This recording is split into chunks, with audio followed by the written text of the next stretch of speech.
Hey,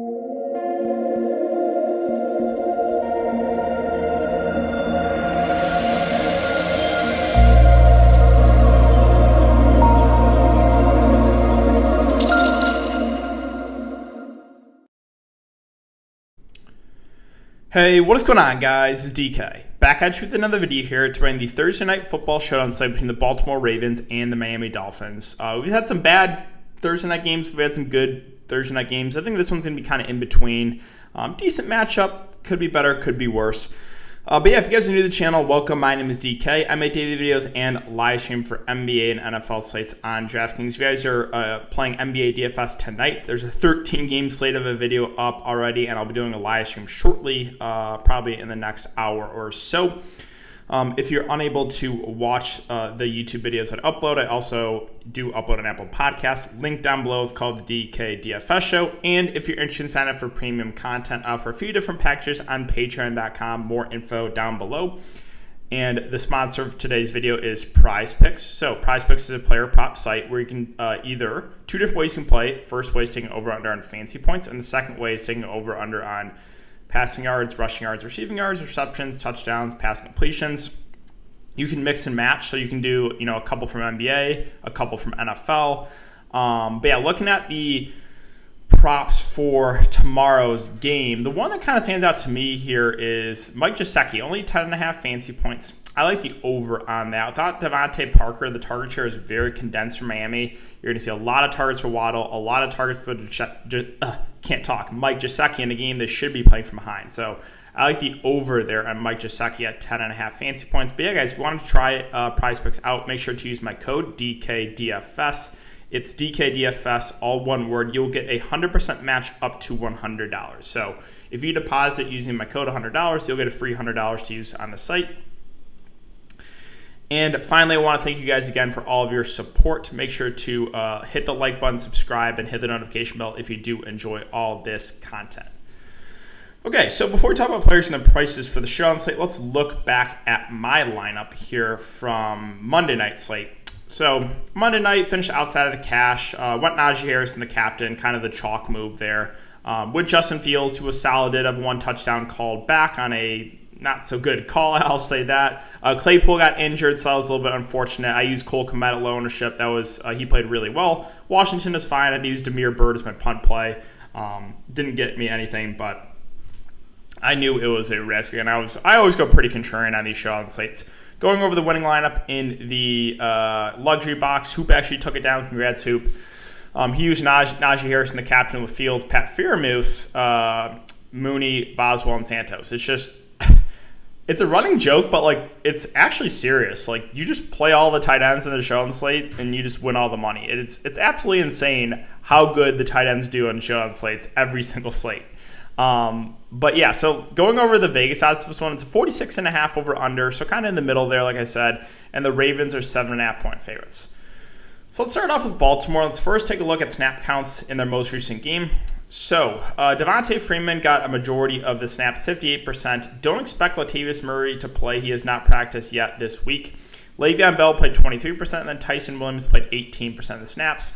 At wide receiver, you had Hollywood Brown play just over 80% of the snaps. Rookie Rashad Bateman played 66%, and Duvernay played 42%. Now, it's looking like Sammy Watkins will be back, so what I expect to happen here is, Sammy and Hollywood Brown will play majority of the game, and Bateman maybe play about half the game, with Duvernay kind of getting phased out.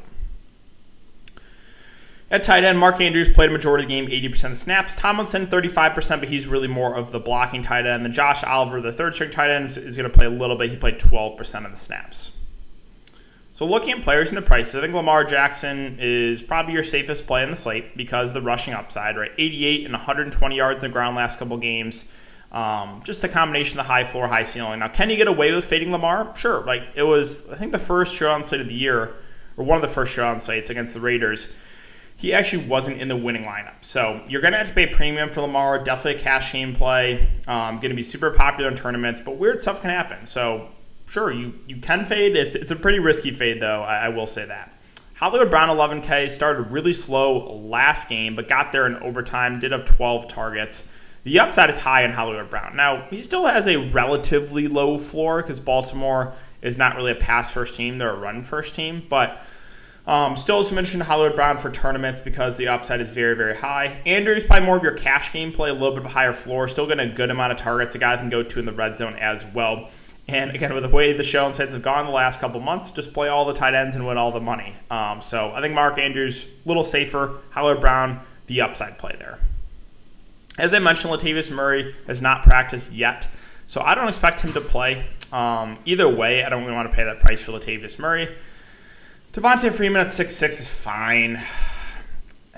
I mean, the issue here is not really involved in the passing game. I know he's had 4-2, 3-3 targets last few games, but like Baltimore, they don't love passing the ball a ton to the running back. So like Freeman, more of a secondary play for me.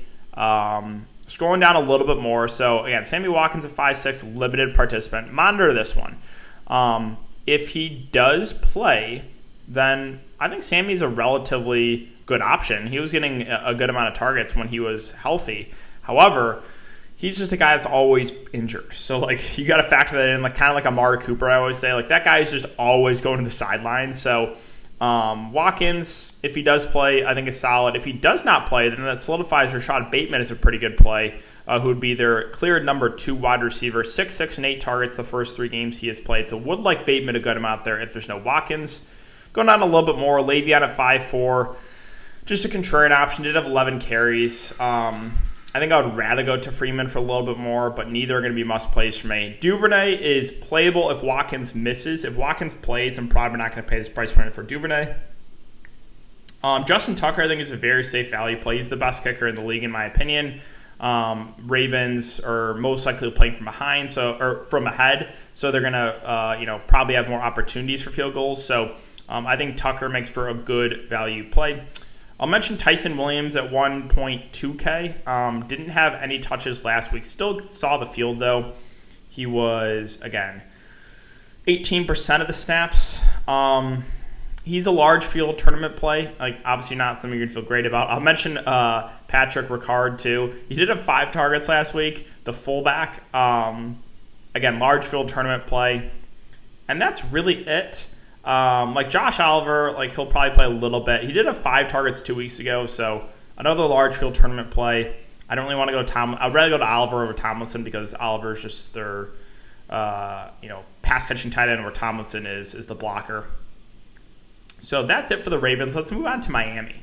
Let's take a look at snap counts last week for the Dolphins.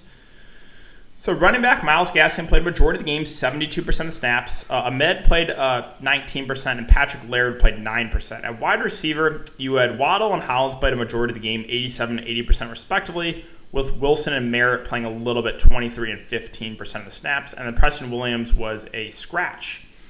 And at tight end, Mike Gesicki played 79% of snaps. Durman Smythe, I should say, played 60%, and Adam Shaheen played 48% of snaps. You can tell Miami using more 2 tight end sets when they're thin at wide receiver without Devontae Parker.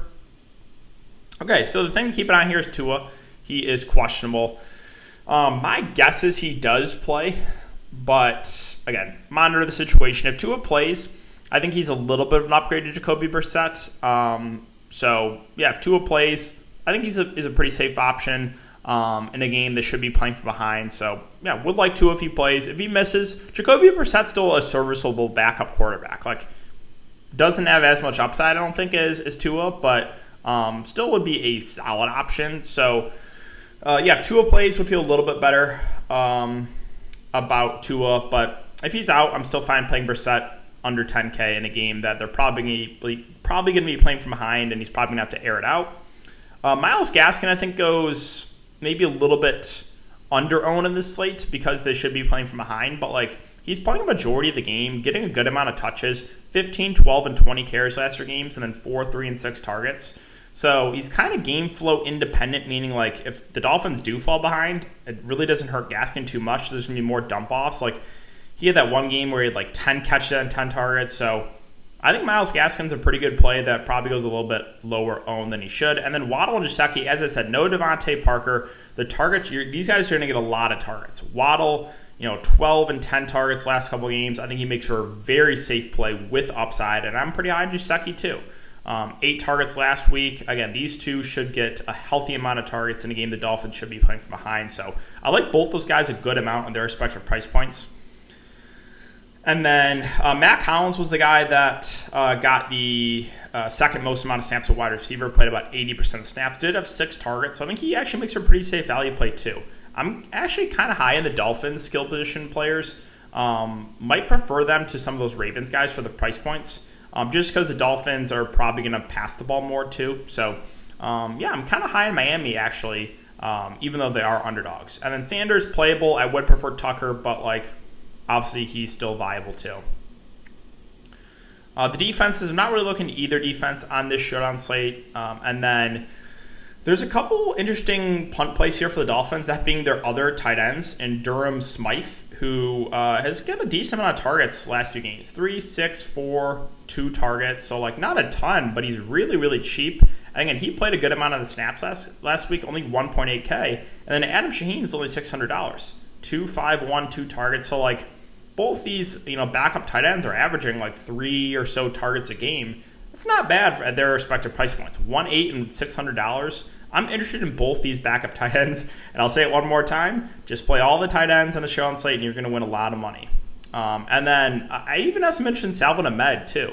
The backup running back here for the Dolphins probably plays around a quarter of the game and is very, very cheap. So I actually prefer, a lot of the Dolphins players to the Ravens players for their price points on the show on slate. And then, Albert Wilson at $400 probably is going to be their number 3 wide receiver. If you take a look at the snap counts last week, he played about a quarter of the game, so he's also playable too. And then, Merritt played a little bit too, came off the practice squad and had 3 targets. He played 15% of the snaps, so more of a large field tournament play. And I'll mention Patrick Laird too, who I've seen a couple snaps last few games. He's only $200. Again, though, just a large field tournament play. So that is going to do it for the player-by-player breakdown. Again, I'll say it one more time. I kind of like the Miami guys in the show and say for their price points. They look a little bit better than the Baltimore skill position players at their price points. But yeah, guys, that's going to do it for the video today. So if you have been enjoying the content, make sure to hit that like button, subscribe, and hit the notification bell. Thanks again, guys. Have a great day, and I will see you all in the next video.